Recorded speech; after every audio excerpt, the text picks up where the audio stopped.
Market trades overnight due to headlines, news, any number of things. New York, this room, the floor of the New York Stock Exchange. All in, 6 million. Bet, 6 million, all in.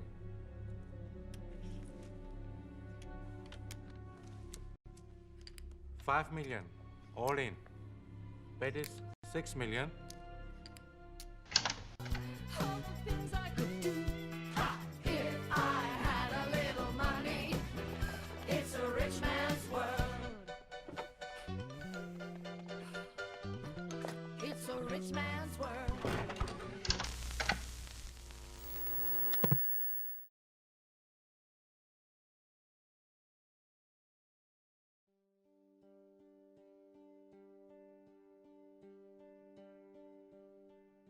Com a expansão do vírus Covid-19, tem havido um grande alarme público em termos de saúde e mobilidade global, mas também quanto às suas consequências para a sua economia mundial. A economia mundial, durante os primeiros dias de pandemia, foi uma catástrofe. Bolsas a caírem a pico, lojas a fecharem por falta de clientes, empresas a falirem por falta de dinheiro, entre outros.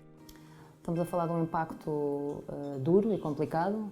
Um dos principais setores mais afetados foi efetivamente o turismo, porque a pandemia o que veio trazer, antes de mais, foi proibir que as pessoas se deslocassem dentro de cada país e entre os diferentes países. Isso teve um impacto muito grande, quer ao nível do turismo, primariamente, mas também, indiretamente, teve impacto em toda a atividade económica, nomeadamente na restauração, nos transportes, em particular na aviação, na hotelaria, na própria indústria, no comércio, enfim, toda a atividade económica do país parou.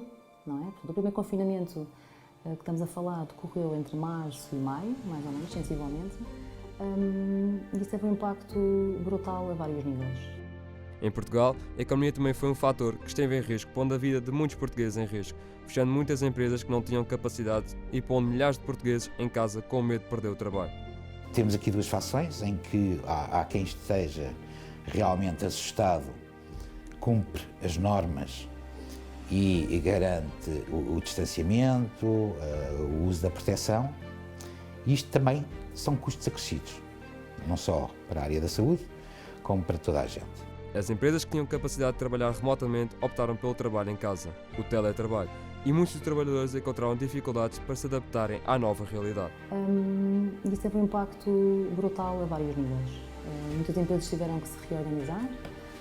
Deu-se início em Portugal pela primeira vez ao trabalho em casa, portanto, ao chamado teletrabalho, que teve impacto muito grande em todas as famílias, nas empresas e ao mesmo tempo também na própria educação, porque com a pandemia, a existência desta quarentena fez com que as escolas tivessem obrigatoriamente que fechar e, portanto, as famílias tiveram que se reorganizar em casa a trabalhar e dar apoio aos filhos. Para muitos, o teletrabalho foi a luz ao fundo do túnel, enquanto que para outros a luz tornou-se em escuridão, porque, mesmo tendo a capacidade de trabalhar em casa, muitos não tinham as melhores condições. Muita gente não tinha capacidades para comprar um computador novo, ou uma câmara, ou até mesmo um microfone. Isso prejudicou muitos trabalhadores. Durante a quarentena, foi feito um questionário às pessoas que estiveram em teletrabalho e deu-se a entender que 95% delas queriam alternar o trabalho à distância com o trabalho na empresa quando houvesse uma oportunidade de voltar à normalidade. Em finais de agosto, o país recebeu a notícia que queríamos voltar à normalidade, mas claro, com várias regras. Muitos ficaram felizes pela notícia, mas também ficaram com receio.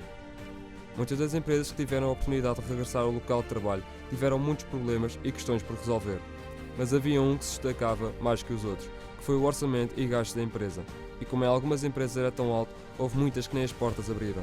Isto, sintetizando, acaba por ser o efeito dominó, ou seja, afetando uma determinada área, acaba por afetar toda a gente. Uns cumprem, outros não cumprem.